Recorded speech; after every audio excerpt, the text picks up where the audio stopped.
boy or girl has not heard the story of King Robert Bruce and the spider? I, for one, have not heard that story. But I will tell you another story of the same brave and famous king. He had fought a battle with his enemies, the English, and his little army had been beaten and scattered. Many of his best friends had been killed or captured. The king himself was obliged to hide in the wild woods while his foes hunted for him with hounds.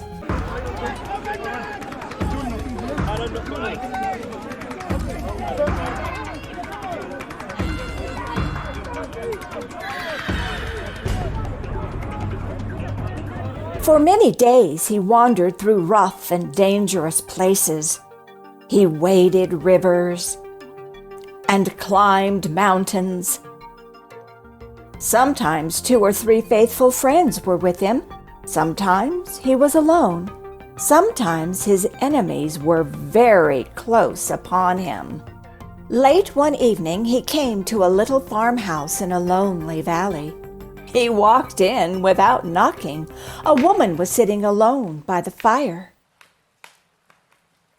"May a poor traveler find rest and shelter here for the night?" he asked. The woman answered, "All travelers are welcome for the sake of one, and you are welcome." "Who is that one?" asked the king. "That is Robert the Bruce," said the woman. "He is the rightful lord of this country.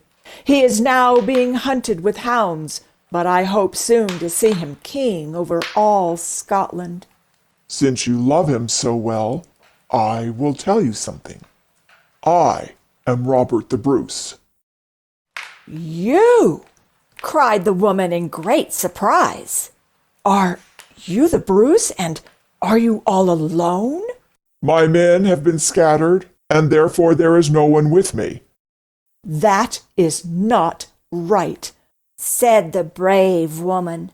"I have 2 sons who are gallant and trusty. They shall go with you and serve you." So she called her 2 sons. They were tall and strong young men, and they gladly promised to go with the king and help him. The king sat down by the fire, and the woman hurried to get things ready for supper. The 2 young men got down their bows and arrows, and all were busy making plans for the next day. Suddenly, a great noise was heard outside. They listened. They heard the tramping of horses and the voices of a number of men. The English! The English! said the young men. "Be brave and defend your king with your lives," said their mother. Then someone outside called loudly, "Have you seen King Robert the Bruce pass this way?" "That is my brother Edward's voice," said the king. "These are friends, not enemies." The door was thrown open, and he saw 100 brave men all ready to give him aid. He forgot his hunger. He forgot his weariness. He began to ask about the enemies who had been hunting him. "I saw 200 of them in the village below us," said one of his officers.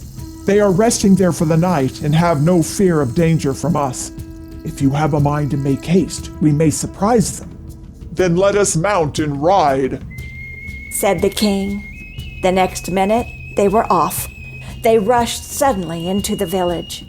The rectangular schiltron was used by Robert the Bruce during the Battle of Bannockburn. Unlike the circular formation, it was also capable of offensive maneuvers. However, it required well-disciplined soldiers to be used properly. Bruce's schiltron gradually pushed the English forces towards the streams, while the English melee troops could not penetrate the thicket of pikes. The English longbowmen were likewise rendered useless, as the proximity of the Scottish troops to the English army ensured that English soldiers would suffer from friendly fire. They routed the king's enemies and scattered them, and Robert the Bruce was never again obliged to hide in the woods or to run from savage hounds. Soon he became the real king and ruler of all Scotland.